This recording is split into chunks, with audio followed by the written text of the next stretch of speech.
Replika može da se dade jedino posle završne te zborovi na branitelite i na obinetite. Ali не да се менува обвинението. Уствари, она го измени обвинението на штета на обвинетите. Него во последниот период јавноста најчесто го препознава во ваква ситуација, кога пред судовите дава изјави за случаите во кои ги застапува своите клиенти. Работел и како судија до 1988 година, од кога е посветен на адвокатурата. Но поводот за нашата средба е сосема друг. Една друга голема љубов покрај овие професионалните е поводот за нашата средба, овде, на Водно.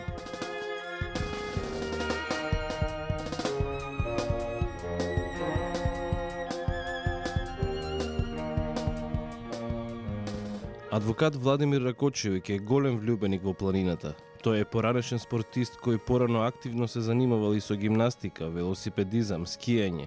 Но планинарењето и алпинизмот се двете негови најголеми пасии. Почнувајќи од највисоките врвови во Македонија и поранешна Југославија, па се до најголемите врвови во светот со исклучок на највисокиот, но не и најтешкиот, вели тој. Родом е од Црнагора и љубовта кон планината ја наследил од своите родители, но и од планинските убавини кои го обкружувале уште како дете. Тоа само по себе не е дојдено. Тамо сум од таа планинска земја и можам да ви кажам дека се чувствам како дел и на планина и на природа. Тамо се преубави предели и преубави планини во Црнагора за уживање еден мал простор, меѓутоа со сите могучи убавини што постојат на овој свет, да не знаете што е што поубаво, дали море, дали планина, дали канјони, дали така натаму, дали езера, али во главном тамо кај што е убава природа, кај што е све како што треба, тоа е прави амбиент за секого и на сите им препорачувам да го користат амбиентот кога се во можност да одат во природа, во планина, посебно на планина, jer ono što može planina da vi pruži i da ви наполни, не може ништо друго. Додека живеел во Црнагора, планинарел рекреативно, но од кога се преселил во Македонија, започнува и неговиот професионален пристап кон искачувањето на планинските врвови на највисоките планини во светот. Дури после кога дојдов во Македонија, се одедов онака, да ви кажам, и професионално да се бавам со планинарење. И прво ги освои сите врвови во Македонија, па кога завршив со Македонија после во овие суседни држави, завршив со Југославија со Триглав и после со Балкан, балканските врвови, Мусала, Пирин, Митикас на Олимп, па кога Карпати, и така, а после европски планини, нема европска држава на чија планин се неам качено, и круна на Европа беше Монблан. На Монблан сум бил 2-3 пати, али во главном кога завршив со Европа, тогаш во Африка на Килиманџаро, после Килиманџаро на Аљаска на Мекили, после Мекили на Аконкагва во Јужна Америка и тука промрзнав и не можев да идам понатаму од тие високи планини, а требаше кругот да го затворам со Монт Еверест и така да ги освојам сите светски врвови на сите континенти, меѓутоа промрзнав на Аконкагва. Порано кога работел како судија, честопати на работа одел преку Водно и Матка. Така се шегувале неговите колеги, иако тоа било вистина. Секое утро најпрвин го освојувал Водно, па преку Сртот до Матка, па оттаму на работа во суд. Владимир е благодарен на спортот за физичката, но и за духовната виталност. Сметам дека за секого треба спорт да значи пуно. За да бидете вие ефикасни и успешни во својата професионалност, било со која професија да се бавите, ако се бавите со спорт, тогаш сте многу поуспешни. Јас и како судија, и сега како адвокат, и никогаш не сум чувствувал, мислам, некоја тежина во работа или оптеретување со работа, затоа што секогаш бев во многу добра кондиција. Благодарение на тоа што се бавев активно со планинарење и со алпинизам, се бавев и со бициклизам и со гимнастика, со скијање исто така. И ден денеска користам секоја прилика кога можам да појдам на планина, користам прилика да појдем на скијање и се чувствувам многу млад. Право да ви кажам, воопшто овие мои години не ги чувствувам, него за едно 50 години помалку од овие што ги имам. Освојувањето на највисоките планински врвови значи и соочување понекогаш и со суровоста на условите кои ќе ве затекнат таму. Покрај се она што го има доживеано во вакви ситуации, тој никогаш немал страв. Никогаш досега во живот немам чувствувал страв од ништо, апсолутно. И тоа ми многу помогаше за да можам да одам без да чувствувам страв. Иначе тамо кога се чувствува страв, тамо е малку се чудно чувствувате од тој страв, па ве нешто кочи, па можете и да наслутите нешто да ви се случи, а вака ако годите без никаков страв, онда сте многу послободни, многу сте поуспешни и многу полесно ги остварувате и постигнувате тие резултати кои што ви се зацртани. Јас овој како што освојува врвови, стално ве влече нешто друго да идете понатаму. Значи од врв на врв. Никогаш не сум размислувал на никакви опасности и мислам заради тоа што секогаш сум одел без да размислувам за било какви опасности, сум успеал така и да се сочувам и да не ми се случи ништо.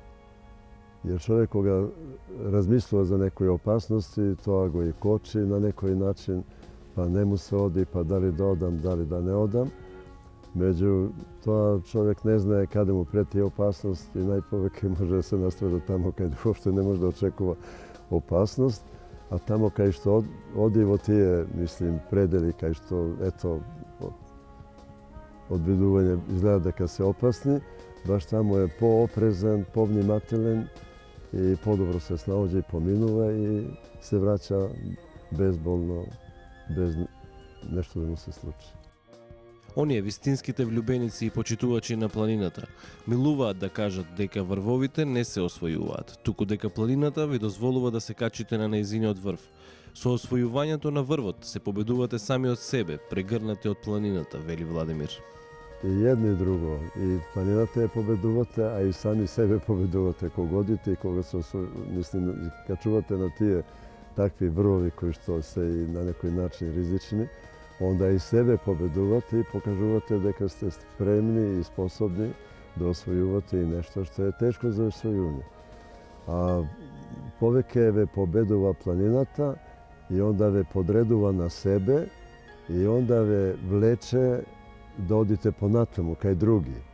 Значи, она ве осваја, она ве влече и она, вие сте веќе запленети од нејзе и онда се со неа и онда идете понатаму. Во 1968 година започнува искачувањето на најголемите врвови во светот. Покривот на Европа, Мон Блан, е првиот од низата. На последниот, поради измрзнатини, му се ампутирани дел од прстите на рацете. За 10 дена, некаде околу 68, имаше смртни случаи на Мон Блан. И тогаш француска влада посебно заседаваше да се најде некое решение за обезбедување на овие кои што одат горе. Jer има некои места на Мон Блан кои се доста ризични, доста се опасни, посебно испред врвот има еден дел кој што не е многу долго, околу 150, нема 200 метара, кој што се вика Моморски нож, кај што имате и од една и од друга страна провалија, а идете по еден сосема узак mislim, pad, koji što se odi samo noga pod noge, dođe često do odronuvanja, a ima dosta i lavini i taka dosta luđe strada tamo. Taka, na primjer, koga trgnete od Šamoni, idete gore prema Tetrus, prema jedan kuloar, kaj što ima mnogo odroni, prema Dom de Gute ili nagore. Тука najviše stradate. Вие сега поминувате поред крстови со име и со презиме на оние, меѓутоа уопште не размислувате дали може на вас да ви се случи нешто или не, него идете напред. Jer glupo je čovjek da razmislува nešto da li će mu se sluči ili nema da mu se sluči, jer ako treba nešto da mu se sluči, ne može se spasti bilo kada da se najde.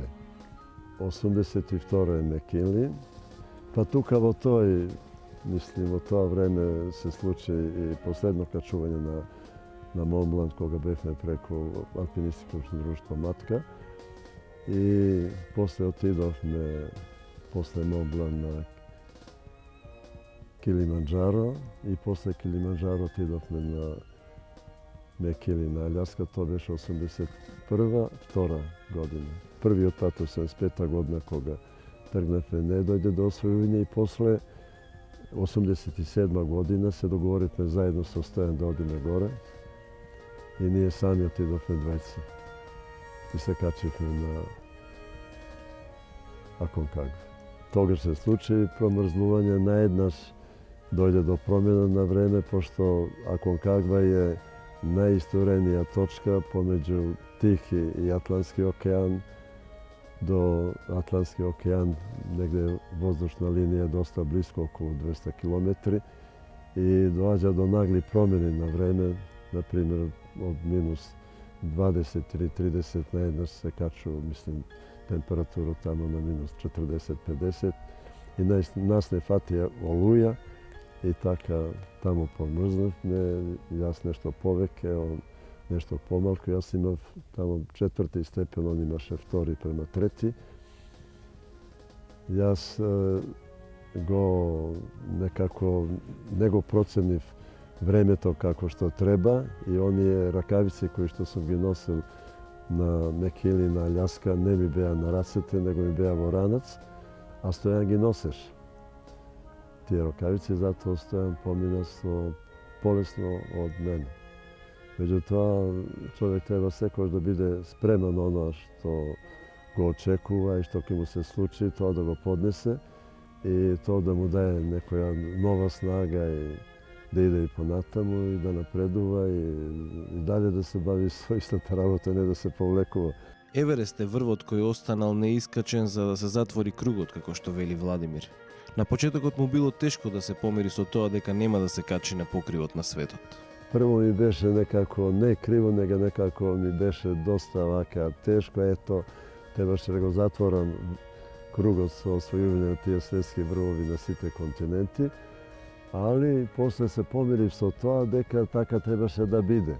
И онда помислував дека Господ така сакаше да каже доста, Владимире, си претерал, смири се, повлечи се и нека остане нешто неосвоено и неостварено, така да можеш да повеќе размислуваш околу тоа кај си бил, што си бил и што е останатото, уште што не си билел, например, Монт Еверест, за да размислуваш како би било и шта би било доколку би бил и таму. Сум помислил на Еверест од оваа перспектива и право да ви кажем, јако сум сега во овие години, би бил спремен и да тргнам према Монт Еверест, доколку постои некоја опрема која затоплува тело, со оглед дека ми е циркулација слаба заради овие промрзини на прстите, па ми помодруват и прсти и раците ми помодруват, иначе би бил спремен да тргнем да одам. Никогаш не сум се устручувал да не одам некаде и би сакал да одам тамо кај што е стварно и убаво и да се доживее нешто. И ако треба нешто да ми се случи со мене, да ми се случи тамо кај што е убаво, него да ми се случува овамо кај што не е убаво. Љубовта кон планините, но пред се љубовта е онаа што ме водеше ни сите овие предизвици на планина, но и низ животот, ни призна Владимир пред да се разделиме на оваа наша средба на водно. Од каде ве поздравуваме во оваа луѓе и места. Следно добре дојде на некое друго место, кај некои други луѓе.